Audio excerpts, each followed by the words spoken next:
उत्तर प्रदेश और देश में झूठ की आंधी बह रही है, सत्य उड़ रहा है और संवैधानिक उत्तर प्रदेश की पुलिस भी सत्ता की गुलाम हो गई है। उसके बाद अचानक जो है ये यू टर्न लेना प्रशासन का क्या कहता है? बलिया पुलिस को की छवि को बचाने में उत्तर प्रदेश की सरकार लग गई। उत्तर क्या करता है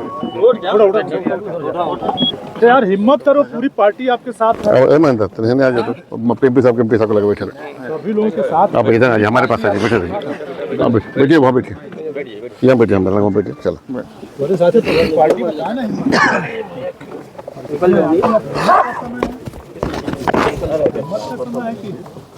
आप भी बात कर लीजिए, वो कुछ बात किए हैं, बात कीजिए। बात आप कर लिए तो हो गया। नहीं देख, जब आप आए हैं तो आपके सामने कोई बात हो जाए। बात जो है सब मिलाकर यही बात सामने आई है। वो लड़के घर पर अकेले थे और आटा ओटा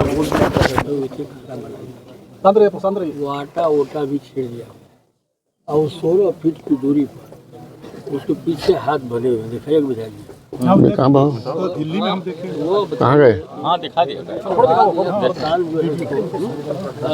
आत्महत्या बता रहा है और कप्तान हमसे रात में जो आ रहे थे बैरिया से तो हमसे बात किया, समझ रहे?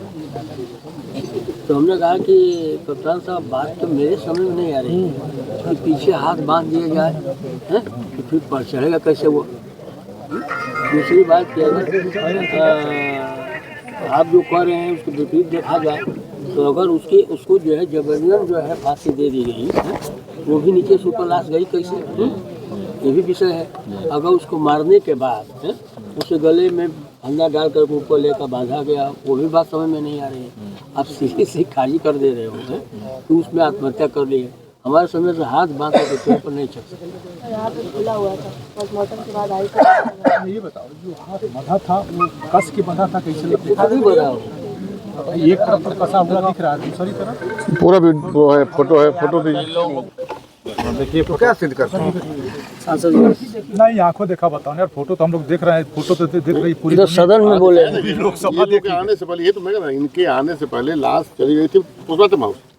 ये लोग कहे कि हम लोग पैसा खर्चा करके आ रहे हैं लेकर के, फिर रुकिए, तो उसके बाद तो हटा दिया गया। तो जो पुलिस ने देखा होगा और यहाँ के लोग देखे होंगे, वो फोटो खींचे हैं, वही देख सकते। और झूठ बोल रहे थे कि आप लोग आएंगे तभी लेके जाएंगे। देखिए इस पर हम लोग इनकी बात सुन ले, जो मदद हम लोग से हो पाए हम लोग मदद करें, आप समझिए। और चाहे सरकार जितनी निकम्मी हो, समाजवादी के पार्टी दूसरा कोई हथियार नहीं है कि आपके कहने पर कप्तान हटेगा दरोगा बदला जाएगा। लेकिन हमारा आने वाला दिन अगर हम ऐसे ही इसको देखते रह जाएंगे तो हमारे सामने बड़ी चुनौती है। उस चुनौती के लिए जो है हम लोग आगे बढ़े, चाहे हमको भी जेल जाना पड़े, आपको भी जेल जाना पड़े, कार्यकर्ताओं को जेल जाना पड़े। इस मुद्दे को बड़े पैमाने से सबको बुलाकर का मीटिंग करें और इसका बाकायदे जो है इस पर हम लोग अपने कोई कुछ भी कहता रहे, हम पेशेंट से पीछे होने वाले नहीं है। यह हत्या है और इसकी सज़ा जो कप्तान बोल रहे हैं उनको भी मिलनी चाहिए और जो भी हत्या किया हो उसका पर्दाफाश होना चाहिए। इस संदर्भ में जो है ये कप्तान बदलेगा नहीं। बात से देखिए, जो मेरी बात हो रही है वो कप्तान मूड जो है बिल्कुल आप ही को समझाने के मूड में हो, आप समझिए। पहला तो एक देखिए ये बहुत बड़ा अन्याय हुआ है। ये बेचारे ने एक बड़ी बात कह दिया कि जब चौकीदार की बेटी सुरक्षित नहीं है, है? तो हम पुलिस काम करते हैं, पुलिस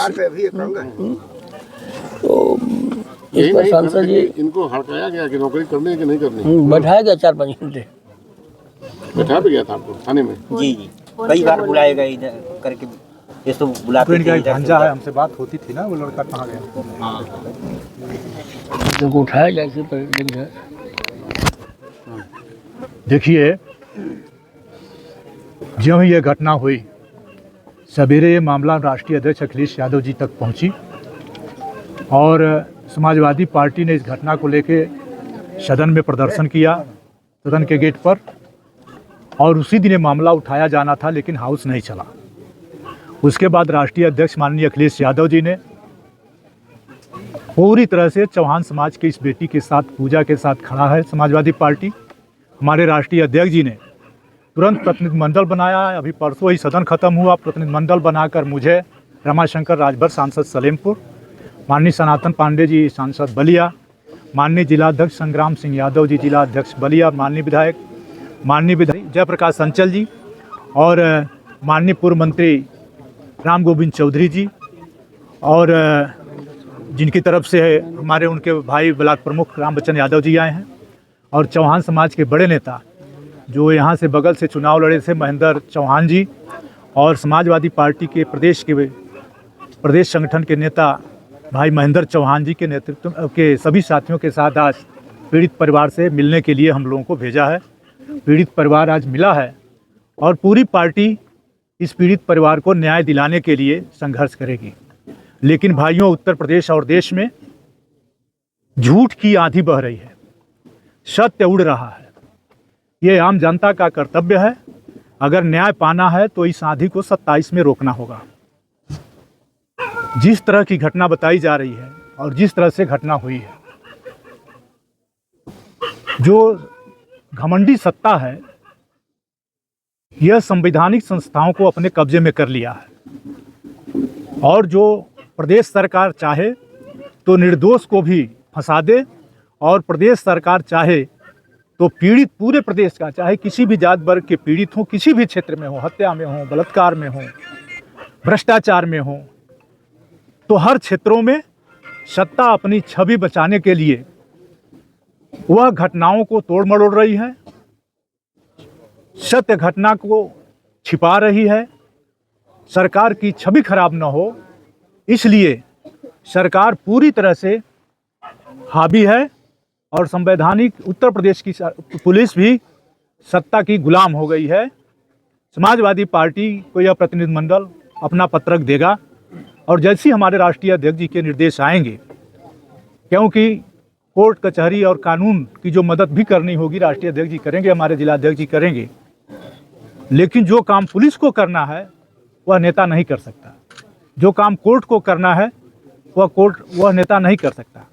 हम आपकी आवाज़ हैं, जनता की आवाज़ हैं, और जनता की आवाज़ को लेकर समाजवादी पार्टी लड़ती रहेगी। सवाल इस बात का है सांसद जी कि जब तक अखिलेश यादव जी ने ट्वीट नहीं किया था, सोशल साइट्स पे नहीं डाला था, तब तक यही पुलिस बलिया की कह रही थी कि बच्ची के साथ दरिंदगी हुई है, हत्या हुई है, हत्यारे पकड़े गए हैं, जेल जाएंगे। लेकिन जैसे ही समाजवादी पार्टी ने सदन से लेकर वो राज्यसभा सांसद बच्चन जी ने वो पोस्टर वहाँ लेकर गई, उसके बाद अचानक जो है ये यू टर्न लेना प्रशासन का क्या कहता है? बलिया पुलिस की छवि को बचाने में उत्तर प्रदेश की सरकार लग गई। उत्तर प्रदेश की सरकार के खिलाफ अखबार वाल के भाई लिख दें कुछ, उनकी हत्या हो जाएगी, उन पर फर्जी मुकदमे लग जाएंगे। कोई नेता, तभी तो मैंने कहा कि प्रदेश और देश में झूठ की आंधी चल रही है और सत्य उसमें उड़ रहा है, और 27 तक जनता को ही सत्य पाने के लिए भारतीय जनता पार्टी को उड़ाना पड़ेगा, ये आंधी रोकनी पड़ेगी। विधायक जी नगरा थाने में बैठाया गया था, हमसे बात हुई तो ये कह रहे थे कि कोई बड़ा अधिकारी आया था, कह रहा था कि इस घटना को तुम आत्महत्या करने के लिए बयान बना। ये क्या नहीं बताया? बताइए ये बात जी, दबाव दिया जा रहा है, दबाव दिया जा रहा है। नहीं बता चुके ना, आज भी बताइए। थाना के कप्तान, थाना के इशू और थाना के दरोगा हमको दबाव दे रहे थे इस प्रकरण को दबाने के लिए, अपराधियों को बचाने के लिए तमाम इधर से उधर लपेट करके हमको भवाट रहे हैं। थाना के इशू और दरोगा इशू है कौशल पाठक जी, और थाना के दरोगा हैं वो राम लखन सोनकर जी। आप लोग घबराओ मत, और पूरी कानूनी मदद आपको दी जाएगी। कानून के हाथ बहुत लंबे होते हैं, सत्य उजागर होकर रहेगा। क्यों?